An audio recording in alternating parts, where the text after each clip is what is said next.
त्वचा कोरडी आहे तर चेहऱ्याला बदाम तेल, एरंडेल तेल किंवा कुंकुमादी तेल कुठलं लावू? त्वचा खूप कोरडी असेल तर तुम्ही बदाम तेल, एरंडेल तेल लावू शकताच. चेहऱ्यावर डाग असतील, सुरकुत्या असतील, पिंपल्स असतील, फाईन लाईन्स असतील तर कुंकुमादी तेलाचा जास्त चांगला उपयोग होतो.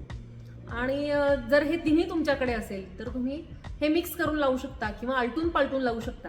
की समजा एक 2-3 दिवस एरंडेल तेल लावा, 2-3 दिवस बदाम तेल लावा, नंतर कुंकुमादी लावा किंवा मिक्स करून लावा. यापैकी कुठलंही तेल तुम्ही वापरू शकता. प्रत्येकाचे गुण वेगवेगळे आहेत. बदाम तेल वात कमी करणार आहे, एरंडेल तेल सुरकुत्या किंवा जो रापलेला पण आहे, जो एक टॅन झालेला आहे तो कमी करणार आहे, आणि कुंकुमादी जे आहे ते ब्युटी ऑइल आहे. म्हणजे पित्त, वात, तीळ किंवा वांग आलेले या सगळ्यांसाठी बेस्ट आहे कुंकुमादी तेल, आणि त्याच्यात तीळ तेलाचा बेस आहे. तर तुम्ही आलटून पालटून हे वापरू शकता.